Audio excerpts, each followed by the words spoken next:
పార్వాణి 92లో బాబా పరిచయం తెలిసింది.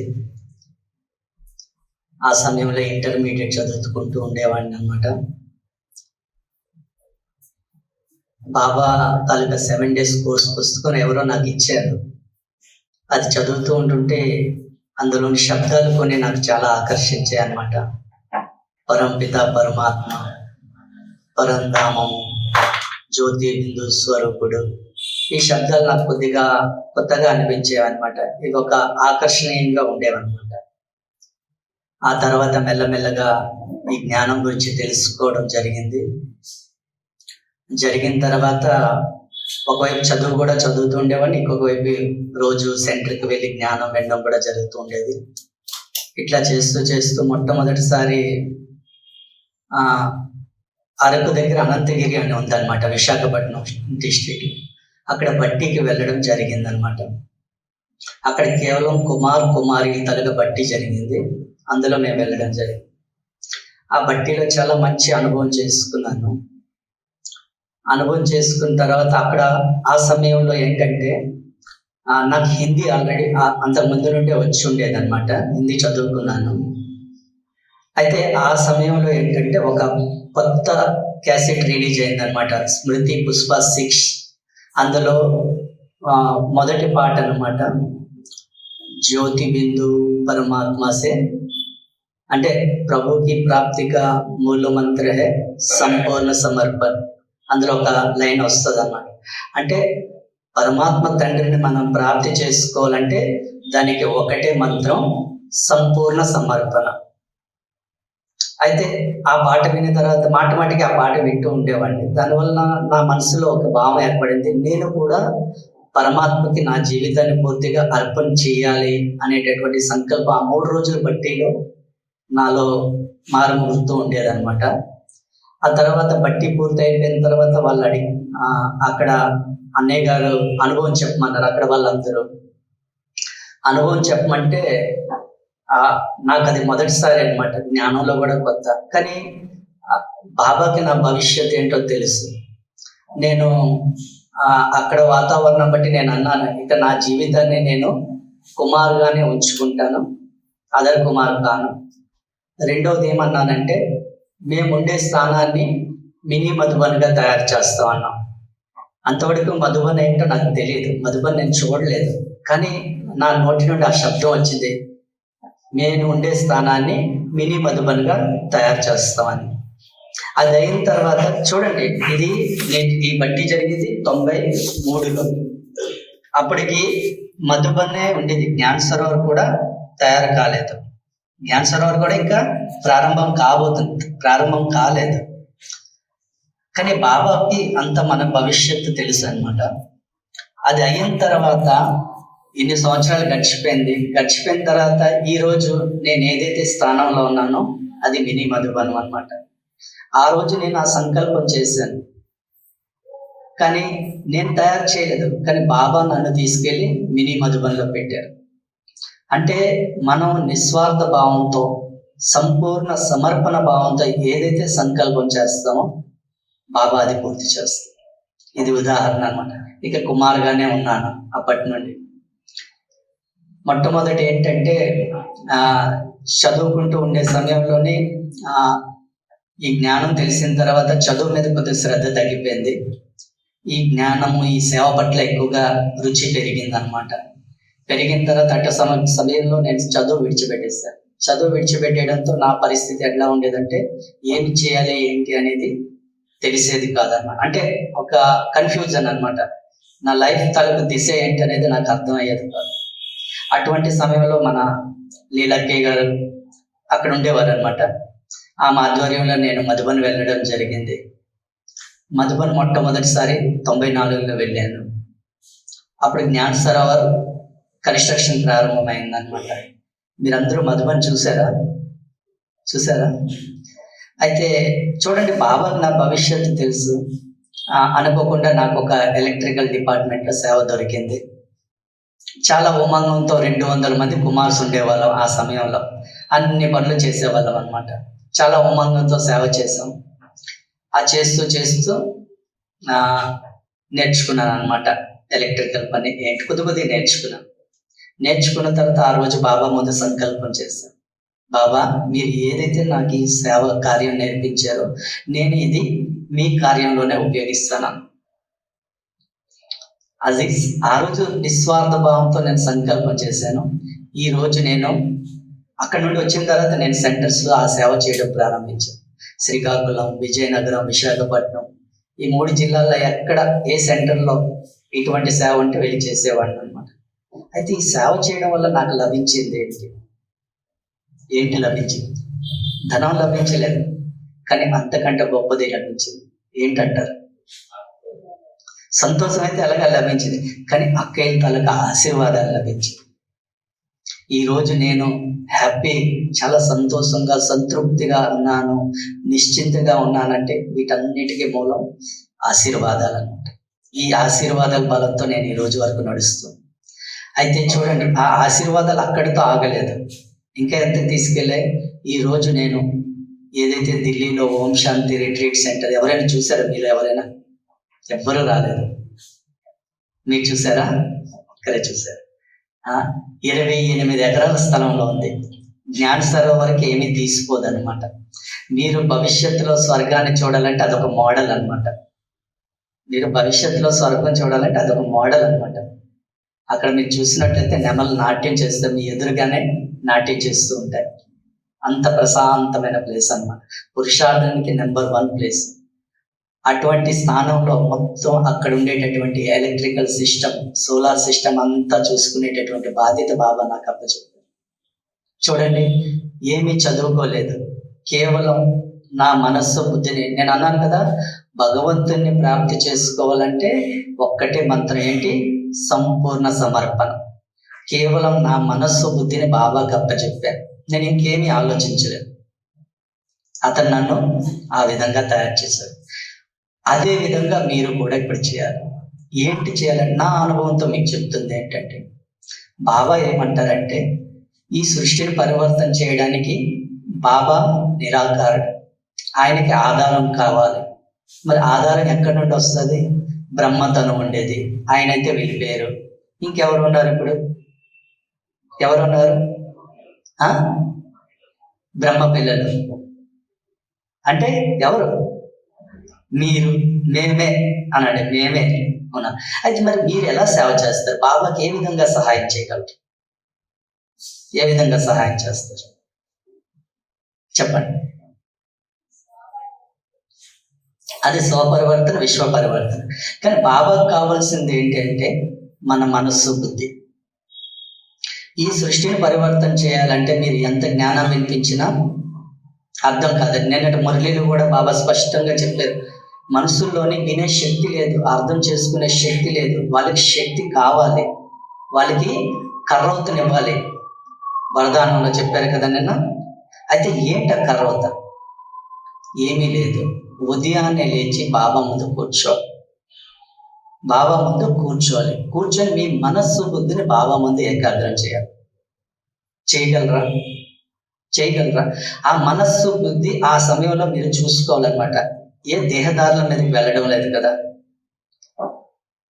ఏ దైహిక సంపదల వైపు వెళ్ళడం లేదు కదా, లేదా మన పిల్లలు కానీ మిత్ర సంబంధికుల పైన గట్ట వెళ్ళడం లేదు కదా. ఉదయాన్నే లేచి చెక్ చేసుకోండి.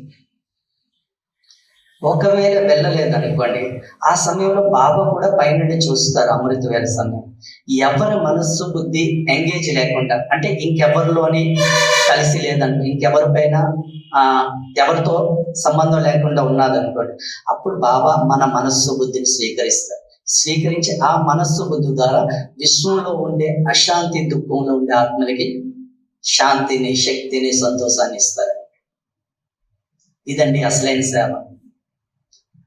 పెద్ద పెద్ద మహారథులు ఉన్నారు, అందరూ ఉన్నారు, కానీ మూలమైన సేవ ఇది. దీనికి మించిన సేవ ఇంకేమీ లేదు.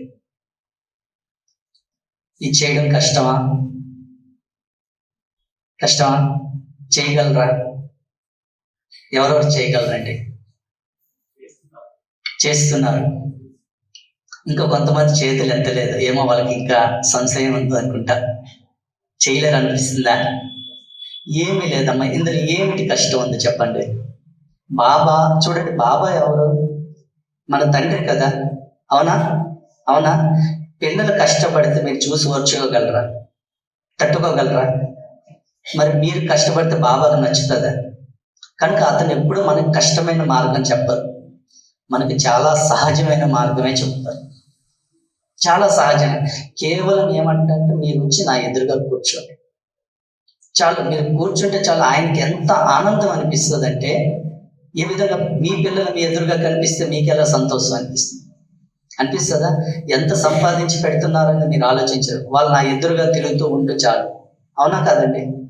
అవునా? అలాగే బాబా కూడా మన తండ్రి. ఆయన కేవలం అంటారు, ఉదయాన్నే లేచి నా ముందు కూర్చో. మనం ఎప్పుడైతే ఆయన ముందు కూర్చుంటే ఆయన మనల్ని ఉపయోగించుకుంటారు, తన విశ్వ కళ్యాణ కార్యం. ఎప్పుడైతే మనం విశ్వ కళ్యాణ కార్యం చేస్తాం, దీనివల్ల ఎంత లాభమో చూడండి. ఒకటి, మన ద్వారా మనం ఏం చేస్తున్నాం? బీజరూపుడైనటువంటి బాబాతో సంబంధం కలుపుకుంటున్నాం. విశ్వంలో ఉండే ఆత్మలందరి కనెక్షన్ ఎవరితో ఉంది? బీజరూపుడైనటువంటి బాబాతో. అప్పుడు మీకు ఈ విశ్వంలో ఉండే ఎవరెవరితోనైతే వైరం ఉందో, శత్రుత్వం ఉందో, లేదా మీ ద్వారా ఎవరెవరికైతే దుఃఖము, అశాంతి గత జన్మల్లో జరిగిందో అదంతా సమాప్తం అవుతుంది. ఎందుకు? మీరు డైరెక్ట్ బీజం కలిసారు. అప్పుడు బీజం నుండి మొత్తం అందరికీ శక్తి లభిస్తుంది. అవునా? అవునా? ఎలా అవుతుంది? ఇదండి మనసా సేవ అంటే. మనసా సేవ అంటే మీకు మీరు సేవ చేసుకోవడం అన్నమాట. ఎవరికో మనం శక్తిని ఇవ్వాల్సిన లేదు, మనం ఎవరికి శక్తిని ఇవ్వలేమండి. నిజం చెప్పాలంటే మన దగ్గర అంత లేదు ఇతరులకు ఇచ్చేంత. ఒకవేళ ఎవరికైనా ఇచ్చుకోగలంటే మనకు మనమే ఇచ్చుకోగలం. మన సేవ మనమే చేసుకోవాలి, మనల్ని మనమే మార్చుకోవాలి. ఈరోజు మీరు ఒక్కసారి గమనించండి. ఈరోజు మనకి ఏమైనా, మనం బాబా ఇంటికి వస్తున్నాం, రోజు మురళి వింటున్నాం, అయినా మన స్థితి ఉన్నతి కావడం లేదు, మనం పురుషార్థంలో ముందుకు వెళ్ళలేకపోతున్నాం. ఏంటి కారణం? ఏంటి కారణం? చెప్పండి, ఏంటి కారణం? సమస్యలు, ఇంకా దేహాభిమానం, ఇంకా దృఢ సంకల్పం లేదు, ఇంకా ఈ సమస్యల్ని సృష్టించింది ఎవరండి? మనుషులు. మీరు కదా? ఇప్పుడు సమస్యలు ఎవరి నుండి వస్తున్నాయండి? మన నుండి వస్తున్నాయి, మన పరివారం నుండి వస్తున్నాయి. కుటుంబ సమస్యలే కదా? కుటుంబ సమస్యలేనా? అవునా? పిల్లలు, భర్త, తల్లిదండ్రులు, వాళ్ళు సృష్టించింది ఎవరండి? ఎవరు? బాబా. మీ పిల్లలు బాబా సృష్టించారా? చెప్పండి, ఎవరు సృష్టించారు? మీ పిల్లల్ని మీరే సృష్టించారు. అవునా కాదా? కాదంటే ఎవరైనా చేయొద్దండి. ఈరోజు వాళ్ళ నుండి మీకు సమస్యలు వస్తున్నాయంటే కారణం ఎవరు? మీరేనా? ఎందుకు ఆ సమస్యలు ఎందుకు వస్తున్నారు? దాన్ని సృష్టించింది మీరే. మరి ఎప్పుడైతే సృష్టించారో పాలించాలి మీరే కదా, బాధ్యత మీదే కదా. ఈరోజు మీరు మామిడి టెంక వేశారండి, బీజం. భవిష్యత్తులో మామిడి పండు తింటారు. మరి ఈరోజు మీరు ఏం బీజాలు వేశారు? మీ పిల్లల్లో ఎటువంటి సంస్కారాలు వేశారు? దానికి కారణం అంటే చెప్పబోయేది ఏంటంటే, మనం బాగా ముఖ్యంగా లోతుగా ఆలోచించినట్లయితే మన సమస్యలకు కారణం కేవలం మనమే, మన ఆలోచనలే. మనం ఎంత సమయం వీళ్ళ కారణంగా నాకు ఈ సమస్య వస్తుంది, వీళ్ళ కారణంగా నాకు ఈ సమస్య, వీళ్ళ కారణంగా అంటాం, కానీ రియల్గా మీరు ఆలోచించితే అది మనమే దానికి మూలం, మనమే ఆ బీజాన్ని వేసాం. ఈరోజు ఏం చేస్తుంటే జనరల్గా మనం బీకేస్ అయ్యాం, నాన్ బీకేస్ విషయం కాదు, బీకేసీలో కూడా మనం ఏం చేస్తాం? పిల్లల్ని కంటాం, కని తర్వాత వాళ్ళు కొద్ది రోజులు పెద్ద అవుతారు. పెద్ద అయిన తర్వాత అప్పుడే మనం వాళ్ళ గురించి ఆలోచించడం ప్రారంభిస్తాం, భవిష్యత్తు కోసం. ఏం చేస్తాం? వాళ్ళ భవిష్యత్తు బాగోవాలని ఏం చేస్తారు? ఏం చేస్తారు చెప్పండి? డబ్బును కూడబెడతారు, అవునా? ఆ డబ్బును కూడబెట్టడానికి మొదట 6 గంటలు 8 గంటలు చేసేవారు 10, 12, 14 గంటలు చేస్తారు, అవునా? ఒక్కరు చేసేవారు, ఇద్దరు చేస్తారు, అవునా? చూడండి ఇక్కడ ఏం చేస్తున్నారు, ఎందుకు చేస్తున్నారు? వాళ్ళ భవిష్యత్తు కోసం, అవునా? అంతేనా? అవునా కాదండి? అంతే. ఇక్కడ ఆలోచించవలసిన విషయం ఏంటంటే, చిన్నప్పుడు పిల్లలకి మనలో ఉండేటటువంటి మంచి సంస్కారం అది కేవలం మన ద్వారానే లభిస్తుంది. ఏ స్కూల్, కాలేజీల్లో, హాస్టల్స్లో లభించదు. మనం ఏం చేస్తాం, వాళ్ళ భవిష్యత్తు గురించి ఆలోచించి ధనం సంపాదనలో బిజీగా వాళ్ళని హాస్టల్లో పడేస్తాం. లేదా హాస్టల్లో ఉంచకనే ఇంట్లో ఉంచిన వాళ్ళ కోసం మనం ఎంత సమయం కేటాయించాలో అంత సమయం కేటాయించలేకపోతాం, అవునా? ఇది కరెక్టేనా? ఎందుకంటే ఇలా చేస్తున్నాం, ఫలానా వాళ్ళు ఇలా చేశారు, నేను చేస్తాను. ఎదురింటి వాళ్ళు వాళ్ళ అబ్బాయిని అలాగ హాస్టల్లో పెట్టాడు, నేను పెట్టాను, అంతేనా? అంతేనా? మన దుఃఖానికి కారణం ఏంటంటే కంపారిజన్, పోల్చుకోవడం, ఎదుటి వాళ్ళతో పోల్చుకోవడం. ఇది మొట్టమొదటి కారణం. ఎంతవరకు అయితే మనం ఎదుటి వాళ్ళతో మనల్ని మనం పోల్చుకుంటుంటా అంతవరకు మీ దుఃఖం ఇప్పుడు మీ నుండి పోదన్నమాట. ఇది కంపారిజన్ అంటే. చూసారా? ఈ పొరపాట్లో మనం ఏం పొరపాటు చేస్తున్నాం, ఏదైతే మనలో ఉండేటటువంటి మంచి సంస్కారం ఉందో అది మన పిల్లలకి ఇవ్వాల్సి వచ్చిందో అది మనం ఇవ్వడం మర్చిపోతున్నాం. ఎందుకు? మన దగ్గర టైం లేదు. ఎందుకు? ఏం చేస్తున్నాం అంటే వాళ్ళ భవిష్యత్తు కోసమే చేస్తున్నాం. చేసిన తప్పు కదా, వాళ్ళ కోసమే చేస్తాం, కానీ ఇవ్వాల్సిన సంస్కారం మాత్రం ఇవ్వలేదు. రేపొద్దున వాళ్ళు పెద్ద అవుతారు, మీ సాంగత్యం అయితే వాళ్ళకి ఎక్కువ లభించలేదు చిన్నప్పుడు. వాళ్ళు పెద్ద అవుతారు, వాళ్ళు ఏవో జాబులు చేస్తారు, అప్పుడు వాళ్ళ దగ్గర టైం ఉంటుందా మీతో కలవడానికి? అప్పుడు మీరు వృద్ధులైపోతారు. అప్పుడు మీరు కోరుకుంటారు, మా పిల్లలు మాతో ఒక అర్ధ గంట సమయమైనా గడిపితే బాగున్నారు. అప్పుడు వాళ్ళ దగ్గర టైం ఉంటుందా? ఎందుకు? ఒకప్పుడు మీరు చేసిన దానికి ప్రతిఫలం మీరు అనుభవిస్తుంది. అప్పుడు మీరు ఏడుస్తారనమాట. ఇన్ని సంవత్సరాలు నేను కష్టపడి పెంచాను, పెద్ద చేశాను, వీడి కోసం నేను రాత్రి పోలు కష్టపడ్డాను, ఈ రోజు నేను చెప్పినట్టు వింటలేదు. అంతేనా? ఎలా వింటారమ్మా? చెప్పినట్టు ఎలా వింటారు? ఈ రోజు మీరు ఆలోచించండి. మీకు డాక్టర్స్ చెప్తారు ఫలానా తినద్దు, ఫలానా తినద్దు, ఫలానా పథ్యం పాటించండి అని. మీరు చేస్తున్నారా? చేస్తున్నారు? చేయగలుగుతున్నారా? మీ మనస్సు మీ మాట వినడం లేదే, ఎదుటి వాళ్ళు ఎందుకు వింటారమ్మా? ఎందుకు వినాలి? అందుగురించే బాబా అన్నారు, ఈ సృష్టిలో మనం ఎవ్వరిని మార్చలేం. ప్రతి ఒక్కరూ తమ పాత్రని అక్యురేట్ గా చేస్తారు. వాళ్ళ దృష్టిలో వాళ్ళు ఏదైతే చేస్తున్నారో వాళ్ళు కరెక్ట్ చేస్తున్నారు, వాళ్ళు తప్పు చేయడం లేదు. అది వాళ్ళ దృష్టిలో కరెక్ట్. భలే మన దృష్టిలో అది తప్పు అవ్వచ్చు, కానీ వాళ్ళ దృష్టిలో అది కరెక్టే. కానీ మనం ఏం చేస్తున్నాం, నువ్వు చెప్పినట్టు వినడం లేదని అదే సంకల్పాన్ని మాటికి రిపీట్ చేస్తాం. మా గురుజాదా అది ఎప్పుడు అనేవారు అనమాట. ఆ మాటని మాటికి రిపీట్ చేయడం వల్ల పిల్లల మీద కానీ మన పరివారం మీద కానీ మనం ఏదైతే మాటికి మీరు చెప్పినట్టు వినడం లేదు, మీరు ఎందుకు ఇలా చేస్తున్నారంటే ఆ సంకల్పం ఇంకా ఎప్పుడైతే మీరు ఆలోచన చేస్తూ ఉంటారో ఆ ఆలోచనతో పాటు శక్తి కూడా వెళ్తూ ఉంటుంది.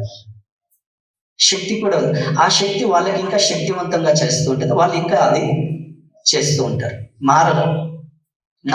అంటే దాది అనేవారు అనమాట, మీరు ఆ గీత మీద గీత గీస్తున్నారు, రాయి మీద గీత గీస్తే అదేమవుతుంది, మాటికి గీస్తుంటే అది దృఢంగా అయిపోతుంది, అది ఎప్పుడు జరగదు. మరి అట్లా వాళ్ళు మారరు ఎప్పుడనో. కానీ మీ స్థితి మాత్రం ఆ నెగిటివిటీ సంకల్పాలతో నిండిపోతుంది. మీరు పూర్తిగా అశాంతిలోకి వెళ్ళిపోతారు కదా. మనం ఎంత జ్ఞానం తెలుసుకొని ఈరోజు మనం ఎట్లా వ్యవహరిస్తే దానికి కారణం ఏంటి? మనమే కదా. కనుక బాబా అంటారు, సైలెన్స్ లోకి వెళ్ళండి, శాంతంగా వెళ్ళిపోండి. ఎవరి పాత్ర వాళ్ళ. అయితే ఇది ఎందుకు ఇలా చేస్తున్నారు అంటే వాళ్ళ పట్ల ఉండేటటువంటి మోహం. మీకు విశుద్ధ ప్రేమ కాదు, మోహం. ఒకవేళ ప్రేమ ఉందనుకోండి, పరమాత్మకు అప్పచెప్పండి. మీరు ఏ విధంగా పరమాత్మని సంతానం, వాళ్ళు కూడా పరమాత్మని సంతానమే కదా. ఆయనకి అప్పచెప్పండి, ఆయన చూసుకుంటారు. మీరు సైలెన్స్ అయిపోండి, మీ శాంత స్వభావంతో వాళ్ళతో వ్యవహారంలోకి రండి. చూడండి వాళ్ళు ఎలా పరివర్తన వస్తుంది. వస్తుందంటారా? వస్తుందంటారా? మరి అలా చేయగలరా? ముందు మీ సంకల్పాలు స్టాప్ చేయాలన్నమాట. మీ నుండి ఏదైతే నెగిటివ్ ఎనర్జీ వాళ్ళకి లభిస్తుందో అది స్టాప్ చేయాలి. ఎప్పుడైతే మీ నుండి నెగిటివ్ ఎనర్జీ వాళ్ళకి లభించదో మీరు మీరు శాంతంగా అయిపోతారు. మిమ్మల్ని మీరు శాంతంగా తయారు చేసుకుంటారు. మెల్లమెల్లగా వాళ్ళలో పరివర్తన అనేది వస్తుంది. అయితే ఇక్కడ ఆలోచించవలసిన విషయం ఇంకొకటి ఉంది. ఈరోజు మనం సంపాదిస్తున్నాం ఎవరి కోసం అంటే ఏమంటున్నాం? భవిష్యత్తు కోసం అంటున్నాం. అయితే ఇక్కడ ఆలోచించాల్సిందే, భవిష్యత్తు ఎక్కడి నుండి వస్తుందండి?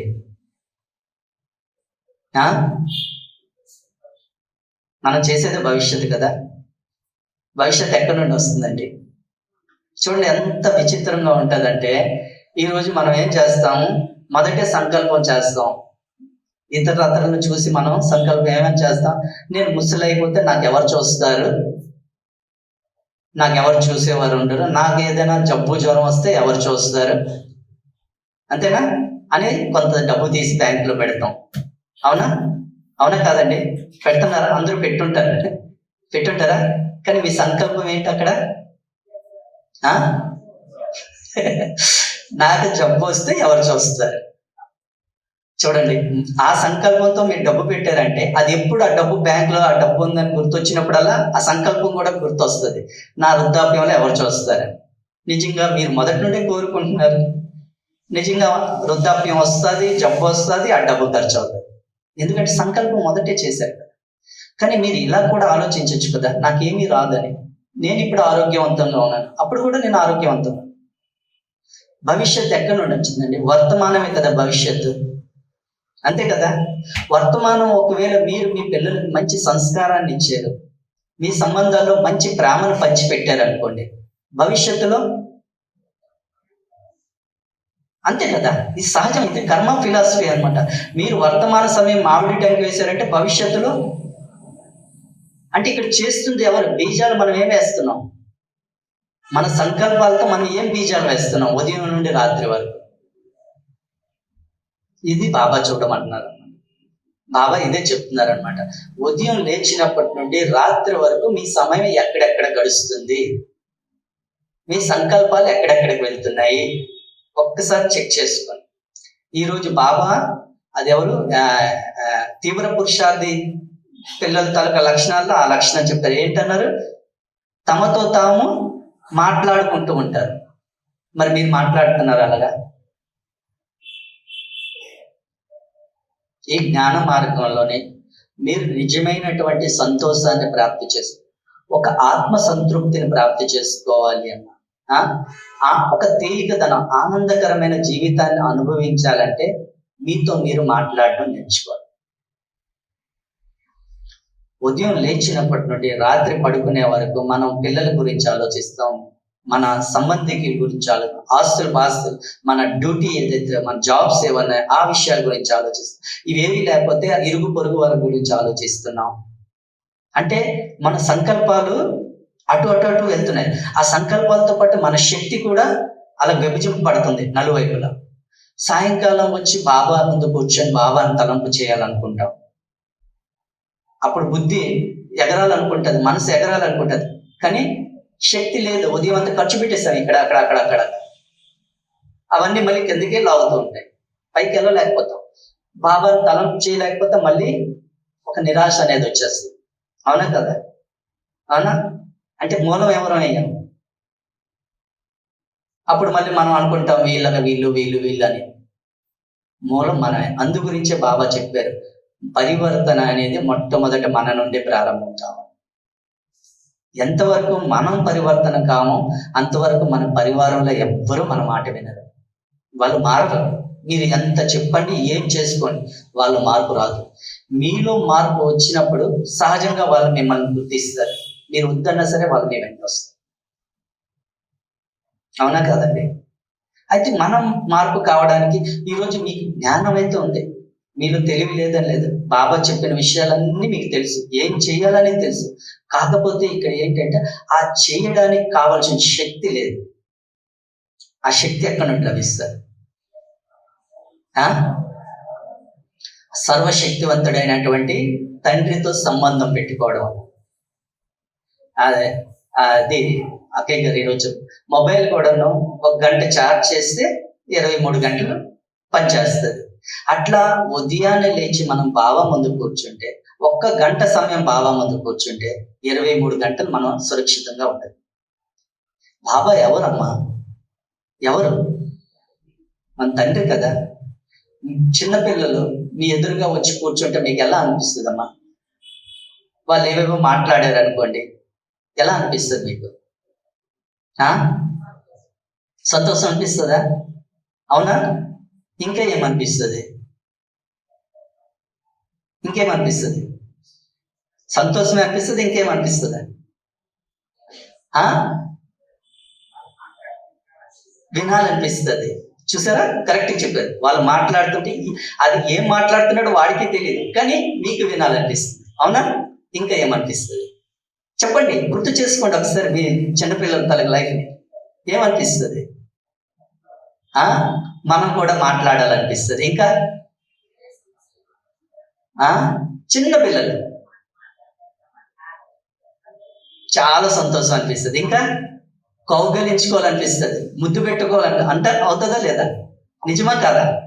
అదేనండి, మీరు ఉదయాన్నే లేచి బాబా ముందు కూర్చోండి. సేమ్ ఇదే, బాబా ముందు కూర్చోండి చాలు. బాబా చూసి మిమ్మల్ని చూసి ఎంత ఆనందపడతారంటే, ఏ విధంగా మీరు మీ పిల్లలను చూసి ఆనందపడతారు, అలాగే బాబా మనల్ని చూసి ఆనందపడతారు. ఆయన కోరుకునేది ఇది ఒక్కటే, ఉదయాన్నే లేచి నా ముందు కూర్చో. అప్పుడు మీకు ఎలా అనిపిస్తుంది? మీ పిల్లల్ని చూసి ఏమి ఇచ్చేయాలి అనిపిస్తుంది. అలా బాబా కూడా ఆలోచిస్తారు, ఈ పిల్లలకి ఏం కావాలి. అంతేకాదు, మీ పిల్లల మొహాల్లో వాళ్ళ కళ్ళను చూసి మీకు అర్థమైపోతుంది వీడికి ఏం కావాలి, ఈమెకి ఏం కావాలి. అవునా కదా? అలా బాబాకు కూడా అర్థమవుతుంది మీ పరిస్థితి ఏంటని. మీ కళ్ళు తెరిచి అతను చూడండి. బాబా మురళిలో స్పష్టంగా చెప్తారు, యోగం అంటే ఏంటి? మీరు నన్ను చూడండి, నేను మిమ్మల్ని చూస్తాను అంటారా? నా ముందు కూర్చోండి, నేను మీకు ఏమి ఇవ్వలిస్తా. మరి చేస్తున్నారా? చేయగలుగుతున్నారా? ఒకవేళ ఇది నిజంగా చేస్తే దీనికి ఒక్కటే నిదర్శనం, ఉదయం లేచిన వెంటనే మీకు బాబా గుర్తొస్తారు. ఒకవేళ వాళ్ళ గుర్తు రావడం లేదంటే, ఇంకెవరైనా గుర్తు వస్తున్నారంటే మీకు వాళ్ళతో ప్రేమ అభిమానం ఉందని అర్థం, వాళ్ళతో మోహం ఉందని అర్థం, బాబాతో లేదని అర్థం, లేదా వాళ్ళతో వైరం ఉందని అర్థం. చూసుకోండి ఎవరు గుర్తొస్తున్నారు ఉదయాన్ని, చూసుకోండి. మనకు మనమే చెక్ చేసుకోవాలి. ఈ పురుషార్థం ఏంటంటే, ఈ మార్గం ఏంటంటే మనకు మనమే ఉన్నతి చేసుకోవాలి. ఇందులో ఎవ్వరు మనకు సహాయం చేయరు, ఎవ్వరు మనకు తోడరారు. కేవలం బాబా మాత్రం మార్గదర్శనం చేస్తారు. అది ఎలా మార్గదర్శనం చేస్తారు, ఎలా శక్తిని ఇస్తారంటే, మరి ఆయన ముందు కూర్చోవాలి. ప్లగ్ లో మనం అడాప్టర్ పెడితే కదా, చార్జర్ పెడితే కదా మొబైల్ ఛార్జ్ అవుతుంది. అలా బాబా ముందు వెళ్ళి కూర్చుంటే కదా, బాబాతో కనెక్షన్ పెట్టుకుంటే కదా ఆయన మనకి శక్తిని ఇస్తుంది. కానీ ఆ సమయంలోనే మనకి మాయా చేయనివ్వదు, నిద్ర తెప్పిస్తుంది, మత్తులోకి తీసుకువెళ్తుంది. ఎందుకు తీసుకువెళ్తుంది అంటే, మాయకు కూడా తెలుసు అనమాట. ఒకవేళ వీడు ఆ పరమాత్మ తండ్రితో సంబంధం కలుపుకున్నాడంటే వీడు శక్తివంతుడు అయిపోతాడు. నా మాట వెంట నన్ను జయించేస్తాడు. కనుక ఆ సమయంలో చేయనివ్వదు. ఇంకొకటి కారణం కూడా ఉందండి, అదేంటంటే 63 జన్మల తాలూకా సంస్కారం అండి, వికర్మల తాలూకా బరువు, అది మనల్ని అంచివేస్తుంది. ఇంకొక కారణం కూడా ఉంది. ఇంకొక కారణం ఏంటంటే, బాబా మనకు రోజు చెప్తారు, అమృతవేళ లేచి బాబాని తలంచు, మురళి రోజు వినాలి, రాత్రి పడుకునేటప్పుడు మొత్తం లెక్కాచారం అంతా బాబాకి అప్పచెప్తారు. ఈ నియమాలు పాలిస్తున్నామా? మనం పాలిస్తున్నామా? ఒకవేళ పాలించలేదనుకోండి, అదేమవుతుందంటే మీకు మీరు శపించుకున్నట్లు అవుతుంది. బాబా శపించరు, కానీ మీకు మీరే. ఎందుకంటే ఏ రోజైతే నిజంగా మీరు అమృత వెళ్ళారో ఆ రోజు మీకు ఒక అసంతుష్టత అనేది ఉంటుంది. అవునా కదా? తృప్తి ఉండదు, ఏదో కోల్పోయాను అన్నట్టు ఫీల్ అవుతుంది. మురళి వినకపోయినా సరే ఏదో లోటు, అంటే మీకు మీరే బలహీనం చేసుకుంటున్నారు. ఇది రోజు జరుగుతూ ఉంటుంటే సంతోషం ఉండదు, జీవితం ఆనందం ఉండదు. కనుక బాబా అంటారు, ఈ నియమాలను కూడా మనం పాలించాలన్నమాట. ఏమీ లేకపోయినా సరే కనీసం ఎంత అర్ధగంట సమయమైనా బాబా ముందు కూర్చుంటే ఆయనతో ఎప్పుడైతే సాంగత్య బలం అంటే ఇది ఇంకేం లేదు. మీ సాంగత్యంలో ఉంటే మీలో ఉండే గుణాలు నాలోకి వస్తాయి. అలాగే ఉదయం లేచిన వెంటనే మనం పరమాత్మ తండ్రి సాంగత్యంలో ఉన్నాం, అతనిలో ఉండే శక్తులన్నీ మనలోకి వస్తాయి, స్వతహాగా వస్తాయి, రావని లేదు. కానీ మనం ఆ పని చేయడం, ఇదేది సహజమైన మార్గమే, ఇందులో కష్టమేం లేదు. అదే మీకు ఇప్పుడు చెప్పామనుకోండి, ఖాళీ పాదాలతో మీరు కొండ మీదకి వెళ్ళండి, దర్శనం చేసుకోండి అంటే కష్టం అనిపిస్తుందా మీకు? ఎంతమంది వెళ్ళగలుగుతారు? ఎంతమంది వెళ్ళగలరు? అందరూ వెళ్ళగలరు, మాక్సిమం వెళ్తారు, అది కష్టం అనిపించదు. కానీ పరమాత్మ తండ్రి ఏమంటున్నారు? కూర్చొని నన్ను తలంపు చేయండి అంటున్నారు. అది మనకు కష్టం అనిపిస్తుంది. ఎందుకు కష్టం అనిపిస్తుందంటే 63 జన్మల నుండి కష్టపడే సంస్కారం ఏర్పడ్డది మనకి. ప్రతిదీ కష్టపడే సంస్కారం. ఒక్క మాటలో చెప్పం, దానికి 10 మాటలు కలిపి చెప్తాం. సారవంతంగా మాట్లాడేది రాదు. కనుక సహజమైన మార్గం బాబా చెప్తుంటే అది కష్టం అనిపిస్తుంది. బుద్ధి ఏకాగ్రం కాదు. ఎందుకు ఏకాగ్రం కాలేదంటే దినమంతా బుద్ధిని ఇటు అటు అటు అటు అటు తిప్పుతూ వచ్చాం. ఇప్పుడు సాయంకాలం వచ్చి నువ్వు ఒక్క దగ్గర కూర్చుంటారేంటి? కూర్చుంటారా? పిల్లలకు ఉదయం నుండి సాయంకాలం వరకు విడిచిపెట్టండి, వాడు ఇక్కడ అక్కడ అక్కడ అక్కడ ఆడుకుంటాడు. సాయంకాలం బుద్ధిగా కూర్చుంటాడేంటి? కూర్చుంటారా? ఎందుకు? అలవాటు పడిపోయింది.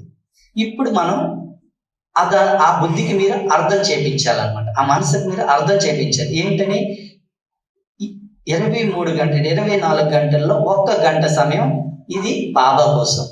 భగవంతుడు తండ్రి నా ఎదురుగా కూర్చున్నా, నేను అతనితో మాట్లాడే సమయం. ఈ సమయంలో నేను ఇంకే పని చేయను, ఇంకెవరి గురించి ఆలోచించు అని ఆ మనసుకి నచ్చ చెప్పాలన్నమాట. దానికి ఏంటంటే తర్కం అని కావాలన్నమాట. మనసుకు మీరు వద్దంటే వినదు, అదే చేస్తారు. మీరు ఏదైతే వద్దంటారో అది చేస్తారు. అది మనసు తాలూకు స్వభావం. దానికి మీరు అర్థం చేయించాలన్నమాట. నాయన నువ్వు ఇప్పుడు వెళ్ళొద్దు, 1 గంట తర్వాత వెళ్ళు, ఇప్పుడు మాత్రం వద్దు. ఈ 1 గంట సమయం నా ఎదురుగా నా తండ్రి పరమాత్ముడు సర్వశక్తివంతుడు కూర్చున్నాడు, అతనితో నేను ఇప్పుడు కలిసే సమయం. ఈ సమయంలో వెళ్ళొద్దు. 1 రోజు చెప్తారు, వినదు, వెళ్తారు. ఎవరో దగ్గరికి వెళ్తుంది, ఏవో విచారాలు వస్తాయి. 2వ రోజు చెప్పండి, వెళ్తారు. 3వ రోజు చెప్పండి, వెళ్తారు. కానీ 4వ రోజు అర్థం అవుతుంది, దానికి వింటారు. 5వ రోజు ఇంకా దృఢం. అలాగే మెల్లమెల్లగా మీరు చెప్పినట్టు దానికి అర్థం అవుతుంది. ఈ 1 గంట సమయం నేను ఇక్కడే ఉండాలి, ఇంకెక్కడికి వెళ్ళదు. అప్పుడు మీ బుద్ధి మనసు బాబా పైన ఏకాగ్రం. ఎప్పుడైతే ఏకాగ్రం అవుతుందో అదే శక్తి అండి. శక్తి అంటే ఇంకేం లేదు, మీ మనస్సు బుద్ధి ఎక్కడైతే ఏకాగ్రం అవుతుందో అక్కడే శక్తి ఉత్పన్నం అవుతుంది అన్నమాట. ఎందుకు? ఆ మనస్సు బుద్ధి అనేది శక్తివంతమైనది. అది ఎక్కడైతే ఏకాగ్రం అవుతుందో అక్కడ శక్తి వ్యాపిస్తుంది అన్నమాట. మనం ఎవరికి శక్తిని ఇవ్వని అవసరం లేదు, మన నుండి అది స్వతహాగా వ్యాపిస్తుంది. మనం ఎవరికి మనసా సేవ చేయలేం. కేవలం మనం మన స్వమానంలో, మన స్వస్థితిలో ఉంటే, మన స్వధర్మంలో స్థితి అయి ఉంటే స్వతహాగా అవి ఆ శక్తి, ఆ శాంతి, ఆ గుణాలు ఉత్పన్నం అవుతాయి. గులాబీ పుష్పం ఇప్పుడు ఎవరికి ఇవ్వదు సుగంధాన్ని, అది తన స్వమానంలో ఉంటుంది, తన స్వధర్మంలో ఉంటుంది. అక్కడ నుండి ఎవరు వెళ్తారో వాళ్ళందరికీ ఆ సువాసన స్వతహాగా లభిస్తుంది. అట్లా మనం మన స్వధర్మంలో ఉంటాము, అప్పుడు స్వతహాగా లభిస్తుంది. ఇదండి. ఇకపోతే ఇంకొకటి, ఈరోజు మన సమస్యలకు ముఖ్య, ఈరోజు మీరు ఒక్క చిన్న కథ చెప్తాను, మీరు ఆలోచించండి. ఈరోజు మన జీవితంలోని, మన జీవితం కానీ, మన దినచర్యలో వచ్చే సమస్యలు కానీ, ఇవన్నిటికీ మనం ఆధారం ఎవరిని చేసుకున్నాం? ఏ వస్తు వైభవాలు చేసుకున్నావా, ఏ వ్యక్తిని చేసుకున్నావా, లేక సంబంధాలను చేసుకున్నావా, ఎవరిని ఆధారం చేసుకున్నాము? మన జీవితంలో మనకు వచ్చే సమస్యలు ఏ ఆధారంతో వాటిని ఏం చేస్తున్నాం అంటే వాటిని తీర్చగలుగుతున్నాం, ఆ సమస్యను సమాప్తం చేయగలుగుతాం. ఏంటి ఆధారం? ఏంటి ఆధారం? అర్థమైందా నేను అడిగింది? మీ జీవితంలో వచ్చే సమస్యలకి లేదా మీ భవిష్యత్తు కోసం మీరు దేన్ని ఆధారం చేసుకుంటున్నారు? బాబా స్మృతి, ఇంకా ఏంటమ్మా? యోగ బలం, ఇంకా దేన్నైతే ఆధారం చేసుకుంటారో మీ మనసు బుద్ధి దాని మీదకి ఎక్కువ వెళ్తుంది. మీ బుద్ధిలో అదే ఉంటుంది ఎక్కువ, ఇంకేమి ఉండవు. ఒకవేళ అదే ఉంటే మరి దినమంతా మనసు బుద్ధి ఎక్కడికి వెళ్తుంది? చూడండి, ఎక్కడికి వెళ్తుంది? దీనికి ఒక కథ చెప్తాను చూడండి. బాబా చెప్పిన మహావాక్యం ఏంటంటే, ముందుకి మీరు ఏవైతే ఆధారాలన్నీ చేసుకున్నారో ఆ ఆధారాలన్నీ విరిగిపోతాయి. కేవలం బాబా బాబా మురళి ఈ రెండే మీకు ఆధారం. మాకు దాది ఎప్పుడు చెప్పేవారు అనమాట, ఈ సమస్యలనే వస్తాయండి, అంతిమ వరకు వస్తాయి. మీ తాలూకా ప్రతి సమస్యకి సమాధానం మురళిలో వెతకండి, మురళిలో వెతకండి. అప్పుడు మీరు శ్రీకృష్ణుడిలాగా సురక్షితంగా ఉంటారు, యుద్ధం చేయవలసిన అవసరం ఉండదండి. ప్రతి సమస్యకి సమాధానం మురళిలో దొరుకుతుంది, అందులో వెతకండి. దానికి ఒక చిన్న కథ చెప్తాను. అంటే ఆధారాలు ఎలాగ విరిగిపోతాయని చెప్తాను. ద్రౌపది వస్త్రాభరణం జరుగుతుందండి, విన్నారు ఎప్పుడైనా కదా? జరిగేటప్పుడు ఎవరైనా అక్కడ ఉండేవాళ్ళు, ఆమెకు చాలా గర్వం అన్నమాట.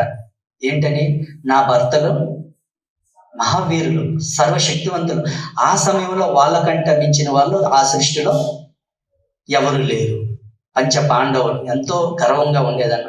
కానీ ఆ వస్త్రాభరణ సమయంలో ఆ దుశ్శాసనుడు వచ్చి ఆమెను నిండు సభలో అవమానపరుస్తూ ఉంటే ఆమె చాలా రోధిస్తుంది. మొట్టమొదట నివేదిస్తుంది భర్తలకి, వచ్చి రక్షించండి. ఎవరైనా వెళ్తున్నారా? అలాగని వాళ్ళ శక్తి లేదా? శక్తి ఉంది, కానీ ఏం చేయలేకపోయారు. ఎందుకు చేయలేకపోయారు? పరిస్థితులు, అక్కడ పరిస్థితులు అట్లా ఎదురయ్యాయి. వాళ్ళు కోరుండి కూడా ఏమి చేయలేకపోతారు. చేయగలిగారా? అప్పటికి భీముడు లభిస్తాడు, కానీ కూర్చొని పోతాడు. పరిస్థితులు అట్లా వస్తాయి అన్నమాట ముందు. అంటే ఆమెకి మొట్టమొదటి ఆధారం భర్త అనుకుంది, అది పనికి రాలేదు. పనికి వచ్చిందా? తర్వాత ఆ ఇంట్లో పెద్దవాళ్ళు అంటే సంబంధికులు, ఎవరు? ధృతరాష్ట్రుడు, గాంధారి, భీష్ముడు, వాళ్ళని నివేదిస్తుంది. వాళ్ళు ఎవరు వచ్చి రక్షిస్తారా? తలదించుకొని కూర్చుంటారు. అంటే వాళ్ళు కూడా ఈరోజు ఎవరైతే మన సంబంధికులు, పిల్లలు, పెద్దలు, మన తల్లిదండ్రులు, వీళ్ళందరూ మనకు ఆధారం అవుతారు అనుకుంటూ వస్తున్నాం. వీళ్ళు ఎవరు అవుతారంటారా? అక్కడ అయ్యారా? వాళ్ళకి అయ్యారా? ఆమెకి కాలేదు, వాళ్ళు కూడా ఎవరు రాలేదు. చూస్తున్నారా? ఇకపోతే ఇంకా ముందుకు వెళ్ళండి. ఇకపోతే ఏమంటారు? అక్కడ ఉండేటటువంటి గురువులు, మహర్షులు, ఎవరైతే ద్రోణాచార్యుడు, కృపాచార్యుడు, వీళ్ళు అంటే అంతా బ్రహ్మజ్ఞానం తెలిసినటువంటి వీళ్ళు ఎవరైనా వచ్చి రక్షించారా? వీళ్ళు కూడా ఎవరు రక్షించారు. చూసారా? అంటే ఆ ఆధారం కూడా పనిచేయలేదు. ఇకపోతే లాస్ట్కి ఎవరు ఉన్నారు? భగవంతుడు. అవునా? ఆ భగవంతుడిని కూడా పిలుస్తుంది అప్పుడు, కానీ ఆయనైనా వచ్చారు అప్పుడు? ఆయన రాలేదు. కానీ ఈమె ఒకవైపు పట్టుకొని ఉంటుంది, విడిచిపెట్టదు. ఈమె తన శక్తి అంతా ప్రయత్నం, ఎంతవరకు అయితే ఈమె ప్రయత్నం చేస్తుంటుందో అంతవరకు అతను కూడా చూస్తుంటాడు కృష్ణుడు, కానీ రాడు, రక్షించాడు. అంటే ఎంతవరకు అయితే మీలో అహంభావం ఉంటుందో, ఎంతవరకు అయితే మీకు ఈ అన్నిటి పైన విశ్వాసం ఉంటుందో అంతవరకు ఆ తండ్రి కూడా మీకు పూర్తిగా సహాయం చేయలేరు. ఎప్పుడైతే ఆమె రెండు చేతులతో చేర విడిచిపెట్టి ఇక నువ్వే నాకు రక్ష రెండు చేతులు ఎత్తుతుందో అప్పుడు అతను వెంటనే సెకండ్స్ లో వచ్చి రక్షిస్తాడు. అవునా కదా? అంటే ఆధారం ఎవరయ్యారు ఇక్కడ? కానీ ఎప్పుడయ్యారు? ఎప్పుడైతే ఆమె మనస్సు బుద్ధితో పూర్తిగా అందరినీ మర్చిపోయింది, ఇక నాకు వీళ్ళెవరూ రక్షించరు, ఒక్క అతనే ఆధారం అనుకుందో అప్పుడు అతను వచ్చింది. అలాగా మీరు ఇప్పుడు ఆలోచించాలి. ఏంటి? మన మనస్సు బుద్ధితో పూర్తిగా మనం తండ్రి పైన సమర్పితం అవుతున్నాం, బాబా పైన పూర్తిగా మనం మనస్సు బుద్ధిని అప్పచెప్తున్నాం. ఉదయం లేవగానే మనకు బాబానే గుర్తొస్తున్నారా? ఆ తండ్రే గుర్తొస్తున్నారా? ఆలోచించండి. అది ఎంతవరకు జరగదో అంతవరకు మీరు ఈ బ్రాహ్మణ జీవితం యొక్క ఒక సుఖాన్ని మీరు అనుభవం చేసుకోరు. లోటు అనిపిస్తూ ఉంటుంది. దీనికి శ్రమేం లేదు. ఇది అయితే ఇది మీకు ఎలాగ అర్థం అవుతుంది? ఈ శక్తి ఎలా లభిస్తుంది అంటే దానికోసమే ఈరోజు బాబా అన్నాడు, మీతో మీరు మాట్లాడుతుంటారు, మీతో మీరు చింతన చేస్తుంటారు. ఈ విషయం గురించి మీరు ఆలోచించండి. అవునా? ఇప్పుడు చూడండి, ఇప్పుడు బుద్ధి ఎక్కడికి వెళ్తుంది? ఎక్కడికైతే మీ మనసు బుద్ధి వెళ్తుందో ఒక్కసారి క్వశ్చన్ వేసుకోండి, ఆలోచించండి. ఉదయం లేచిన వెంటనే యోగంలో కూర్చుంటారు, మీ మనసు బుద్ధి ఎవరి దగ్గరికి వెళ్ళండి. అప్పుడు మీరు ప్రశ్న వేయండి, ఏంటని? అక్కడ నువ్వు వెళ్ళావు కదా, అక్కడ నీకు ఏంటి లభిస్తుంది అడగండి. ఎవరి దగ్గరికి వెళ్తుందో, ఏ సంపద ఎవరి దగ్గరికి ఆ వాళ్ళ వల్ల నీకు ఏంటి లాభము అనే క్వశ్చన్ వేయండి. మీకు అనారోగ్యం వచ్చినప్పుడు వీళ్ళు ఎవరు రక్షిస్తారు? మీ నొప్పిని ఎవరైనా తీసుకోగలరు? బాబా అంటారు అన్నిటికంటే మంచి శక్తి ఏంటంటే ఆశీర్వాదాలు అన్నమాట. మీకు ఎల్లప్పుడూ కష్టకాలంలో మీకు రక్షించేది ఏంటంటే కేవలం ఆశీర్వాదం. మీ దగ్గర ధనం ఉంటుందండి విపరీతంగా, మీరు డాక్టర్ విపరీతంగా డబ్బు ఇస్తారు, కానీ నా నొప్పిని తీసుకో అంటే తీసుకోగలుగుతాడు వాడు? తీసుకోగలుగుతాడా?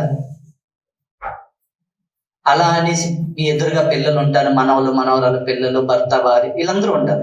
వాళ్ళు ఎవరైనా మీ నొప్పిని తీసుకోగలుగుతారా? తీసుకోగలుగుతారా? మీ సంపదలు ఉంటాయి, అవేమైనా మీకు రక్షిస్తాయి ఆ సమయంలో? మరి ఆ సమయంలో ఎవరు రక్షిస్తారండి? ఎవరు రక్షిస్తారు? ఎవరు? ఏంటి? భగవంతుడా? ఆయన కూడా చెప్పేశారండి మురళీలు స్పష్టంగా, నేను మీ జబ్బులు నయం చేయడానికి రాలేదంటారు. ఒకవేళ మీ జబ్బు నయం చేశారంటే ఈయనది చేయాలి కదా, వాళ్ళది చేయాలి కదా. ఎందుకు? ఆయన దృష్టిలో అందరూ సమానం. మీరు ఒక తల్లిదండ్రులు, మీ దృష్టిలో మీ పిల్లలందరూ సమానమైనప్పుడు మరి భగవంతుని దృష్టిలో మనందరూ సంతానమే. ఒకరు చేసి ఒకరు చేయడం అలా ఉండదు కదా, అందరూ చేయాల్సిందే. కానీ ఆ సమయంలో అతను కూడా ఏం చేయాలి? కేవలం మీకు మార్గదర్శనం మాత్రం చేస్తుంది. ఆ మార్గదర్శనం వల్ల మీ మనోస్థితిని మీరు మార్చుకొని, మీరు ఆ సమయంలో మీ అభ్యాసం ద్వారా మీ అశరీర స్థితిని అనుభవం చేసుకుంటూ ఆ శారీరకమైనటువంటి భోగాన్ని మీరు కొంత సమయం వరకు తగ్గించుకోగలుగుతారు. కానీ ఆ సమయంలో ఒక్కటే రక్షిస్తుంది, అది ఆశీర్వాదం. ఇది మీరు ఇప్పుడు మన జీవితంలో మనకి అతి కఠినమైన సమయంలో ఏదైనా రక్షిస్తుందంటే ఆశీర్వాదం. అందుగురించే మాకు ఎప్పుడు దాది చెప్పేవారు, ఎంత వీలైతే గుజరాత్ మాకు ఎప్పుడు చెప్పేవారు, ఎంత వీలైతే అంత ఆశీర్వాదాలను ప్రాప్తి చేసుకో. అయితే ఈ ఆశీర్వాదాలు ఎలా దొరుకుతాయి? దానికి బాబా చాలా చిన్న దాది మాకు చాలా చిన్న విషయం చెప్పేది అనమాట. నిన్న కూడా బాబా మురళిలో చెప్పేది సేవ ద్వారా. కరెక్టే, ఏంటి ఆ సేవ? మనసా సేవ. అది చాలా పెద్ద సబ్జెక్ట్. మనసా సేవ ఏమీ లేదండి, మీరు నవ్వుతున్నారు ఇప్పుడు, బస్ అంతే. ఆ చిరునవ్వు నవ్వండి చాలు. ఆ స్మైల్ ప్లీజ్. ఎవరైనా ఎదురుగా వచ్చారనుకోండి, చిరునవ్వు నవ్వండి, నవ్వుతూ వాళ్ళకి స్మైల్ ఇవ్వండి, అంతే. చూడండి, మీ మాకు దాది చెప్పేవారు అన్నమాట గుల్జారు, మీ తాలూకా చిరునవ్వు వలన వాళ్ళలో ఉండేటటువంటి ఏదో రకరకాల చింతలతో ఎదురుకు వస్తున్నారు, వాళ్ళు ఏదో అశాంతితో వస్తున్నారు, కానీ మీ చిరునవ్వు చూసి ఆ ఒక్క క్షణం కోసమైనా వాళ్ళు అశాంతిని మర్చిపోతారా లేదా? ఇది ఎంత గొప్ప సేవ చూడండి, అవునా కదా? బాబా చెప్పినవన్నీ చిన్న చిన్న పనులండి. మనం పెద్ద పెద్ద విషయాల గురించి ఆలోచిస్తాం జ్ఞానంలో, కానీ ఇది మనం ఇది ఇందులోనే మన గుజరాత్ ఇలాంటి విషయాలే చెప్పేది ఎప్పుడు. అంటే చేయవలసింది ఏంటంటే ఇది సేవ అనమాట. ఏంటి సేవ చేశారు? మీరు చిరునవ్వు నవ్వడం వల్ల వాళ్ళ మనసులో ఉండేటటువంటి అశాంతిని కొద్ది సమయానికి రూపుమాపుతారు, వాళ్ళకి ఆ శక్తిని ఇచ్చారనమాట ఆ సమయంలో, అవునా కదా? ఇదండి మనసా సేవ అంటే, ఇదే అసలైనటువంటి సేవ. మాకు దాది జానికి ఎప్పుడు చెప్పేవారు, ఈ రోజు మన శక్తి బాబా మీద మన మనస్సు బుద్ధిని ఏకాగ్రం చేయలేకపోతున్నాం. కారణం ఏంటి అంటే మన శక్తి అనేక వస్తు వైభవాలని ఖర్చు అయిపోతుంది. దాది జానికి మాకు ఎప్పుడు చెప్పేవారు, మీ దగ్గర ఒకవేళ 5-6 నెలల నుండి ఏదైనా వస్తువు పడి ఉంది, అది మీకు ఉపయోగపడడం లేదు 5-6 నెలల వరకు, దాన్ని తీసి పారేయండి అంటారు. ఎందుకంటారా? ఎంతైతే మనం వస్తు వైభవాలను సంగ్రహిస్తూ ఉంటామో వాటిని మనం సృష్టిస్తున్నామని అర్థం, వాటిని మనం జన్మిస్తున్నామని అర్థం. మరి మనం వాటిని సంగ్రహించాము, సృష్టించాము అంటే వాటిని పాలన కూడా మనమే చేయాలి కదా, వాటిని సంభాలన కూడా మనమే చేయాలి కదా. అప్పుడు మన మనస్సు బుద్ధి అటు వెళ్తుందా లేదా? అటు వెళ్తుందా లేదా? అంటే మీ శక్తి అటువైపు ఖర్చు అవుతుందా లేదా? అవి ఏమైనా మీకు ఆధారం అవుతాయా? ఆధారం అవుతున్నాయా? ఆలోచించండి. అంటే ఏ విధంగా మన సంకల్ప శక్తిని మనం వ్యర్థం చేసుకుంటున్నామో, మరి ఎప్పుడైతే మన దగ్గర ఉండే ధనాన్ని మనం వ్యర్థం చేసుకుంటే మనకు సుఖం ఎక్కడి నుండి వస్తుంది? సంతృప్తి ఎక్కడ నుండి కలుగుతుంది? ఈ పురుషార్థంలో ఇంకేమీ లేదమ్మా. ఉదయం లేచి మనం మన మనస్సు పైన మన పైన మనమే అటెన్షన్ పెట్టుకోవాలి. ఇంకెవ్వరూ మనల్ని మార్చలేరు.